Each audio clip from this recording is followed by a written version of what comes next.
తన ప్రాణాలను కూడా పణంగా పెట్టడానికి సిద్ధమైనటువంటి రోజు రేపటి రోజు. 1969 ఉద్యమాన్ని, 72 ఉద్యమాన్ని మనం ఎవరూ చూడలే.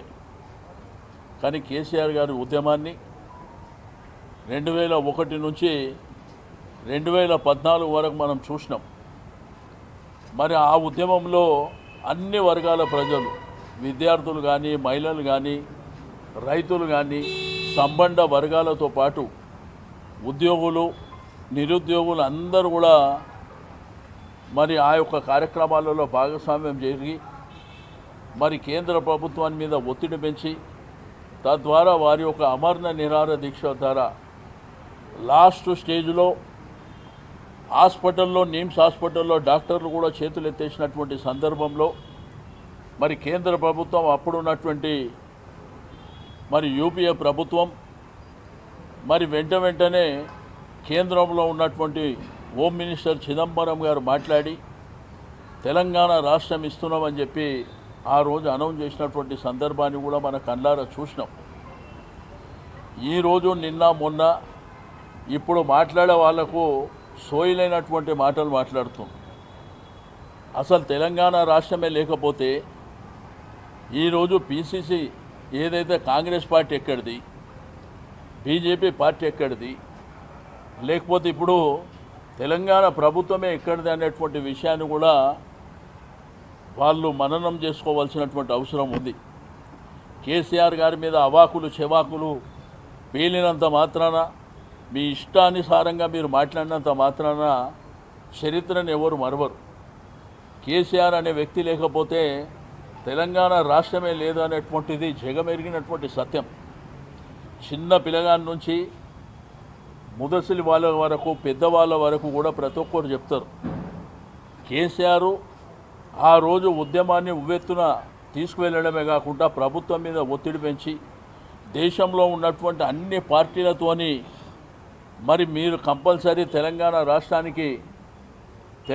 రాష్ట్రం ఏర్పడడానికి సహకరించాలని చెప్పి మరి కేంద్రంలో, దేశంలో ఉన్నటువంటి అన్ని పార్టీలను కూడా ఒప్పించింది కూడా మనందరికీ తెలిసిందే.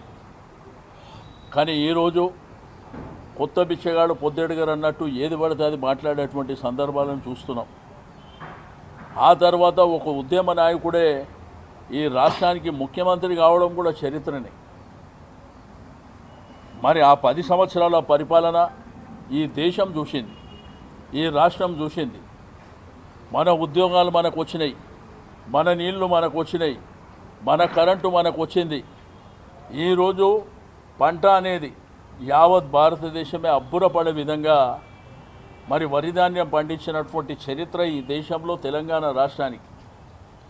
దాంతోపాటు మన రెవెన్యూ, మన బడ్జెట్ ఆశ్చర్యపోయారు. ఒకప్పుడు ఆంధ్రప్రదేశ్ రాష్ట్రానికి 63 లక్షల కోట్ల బడ్జెట్ ఉంటే తెలంగాణను కలుపుకొని ఈరోజు 3 లక్షల కోట్ల బడ్జెట్కి వెళ్ళిందంటే అది కేసీఆర్ గారి పుణ్యమో కాదో ఒకసారి ఇప్పుడు మాట్లాడుతున్న వాళ్ళు గుర్తుపెట్టుకోవాలని చెప్పి నేను ఈ సందర్భంగా తెలియజేస్తూ ఉన్నాను.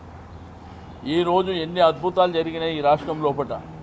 నిరుద్యోగులకు ఉద్యోగాలు ఇవ్వడంతో పాటు ఈ రాష్ట్రంలో ఉన్నటువంటి ఉద్యోగాల జీతాలు భారతదేశంలో ఎక్కడ లేని విధంగా జీతాలు పెంచినటువంటి చరిత్ర కేసీఆర్ గారి నాయకత్వంలో జరిగినటువంటి. ఈరోజు భారతదేశం గర్వపడే విధంగా సెక్రటరేట్ నిర్మాణం జరిగింది. ఈరోజు భారత రాజ్యాంగ నిర్మాత అయినటువంటి డాక్టర్ బిఆర్ అంబేద్కర్ గారి 125 అడుగుల ఎత్తైనటువంటి అంబేద్కర్ స్టాచ్యూని సెక్రటరేట్ ప్రాంతంలో ఏర్పాటు చేసినటువంటి ఘనత కేసీఆర్ గారిది. అదేవిధంగా ఒక ముఖ్యమంత్రి గారికి ఒక బ్రహ్మాండమైనటువంటి నివాసం ఉండాలి, దేశం నుంచి, ప్రపంచం నుంచి డెలిగేట్స్ వస్తున్నారని ఈరోజు మన అద్భుతమైనటువంటి ముఖ్యమంత్రి గారి నివాసం నిర్మించడం జరిగింది. దాని మీద సంస్కారం లేని వాళ్ళు విమర్శించారు. ఇప్పుడు ఎవరుంటారు అక్కడ? ఇప్పుడు ఎవరుంటారు ఆ బంగ్లా లోపల కూడా మనం గుర్తుపెట్టుకోవాల్సినటువంటి అవసరం ఉన్నది. అనేకమైనటువంటి కార్యక్రమాలు. ఒక ఆడ పేద బిడ్డ, మధ్యతరగతి బిడ్డ పెళ్లి చేసుకుంటే 1,00,000 రూపాయలు ఇచ్చినటువంటి చరిత్ర ఈ దేశంలో ఎక్కడ లేదు. షాదీ ముబారక్, కళ్యాణ లక్ష్మి పేరు మీద. దాంతోపాటు బతుకమ్మ చీర. ఈ బతుకమ్మ చీర తెలంగాణలో యావత్ దేశం ప్రపంచంలో బతుకమ్మ అంటే తెలంగాణలో పుట్టినటువంటి బతుకమ్మ. నీళ్లు లేక నిధులు లేక మరి పండించినటువంటి పంటకు గిట్టుబాటు రాకపోతే ఆడపిల్లలందరూ ఆడ కూతుర్లు తల్లులు పెద్ద మనుషులందరూ కూర్చొని ఆ చెరువుగట్టు దగ్గర కానీ ఆ పొలంలో కానీ కూర్చొని మా బతికెట్ల బతుకమ్మ అని పాటని స్టార్ట్ చేసింది అక్కడ. వాళ్ళందరికీ బతుకమ్మ ఇచ్చి చీర ఇచ్చినటువంటి ఘనత కేసీఆర్ గారి. కానీ ఈరోజు ఇందిరమ్మ చీర, ఆ రోజు కేసీఆర్ చీర అని పెట్టుకోలే. ఆ రోజు తెలంగాణలో ట్రెడిషన్, భారతదేశంలోనే బతుకమ్మ అంటే తెలంగాణ రాష్ట్రంలో ఉంటుందని వారి పేరు మీద ఇచ్చారు. ఈరోజు హైదరాబాద్ సిటీలో మన దేశమే కాదు ప్రపంచం నుంచి ఎంతోమంది బతకడానికి హైదరాబాద్ వచ్చినప్పుడు, లేకపోతే పిల్లలు కాలేజీలలో కానీ ఉద్యోగాల కోసం వచ్చినప్పుడు వాళ్ళ కడుపు నిండా భోజనం పెట్టాలని 5 రూపాయలకే అన్నపూర్ణ అనేటువంటి భోజనాన్ని ఏర్పాటు చేస్తే, అన్నపూర్ణ కేసీఆర్ గారి ఇంటి పేరు కాదు, మనం తినే అన్నాన్ని అన్నపూర్ణ అని పిలువబడుతుంది. బట్ ఈరోజు ఒక్క క్యాంటీన్ కూడా పెంచకుండా ఉన్న పేర్లను మార్చి ఇందిరమ్మ క్యాంటీన్ అని పెట్టుకోరు. అంటే మీలాగా సంస్కారం లేకుండా ఈ గతంలో మా ప్రభుత్వం లేదు.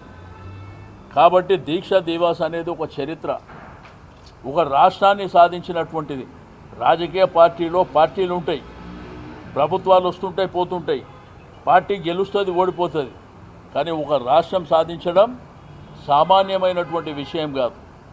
అది అద్భుతమైనటువంటి తెలంగాణ రాష్ట్రాన్ని సాధించి ఈరోజు కేసీఆర్ గారు ఆ రోజు అమరణ నిరాహార దీక్ష ఏదైతే చేపట్టిందో మనం అందరం కళ్ళారా చూసినటువంటి వాళ్ళం.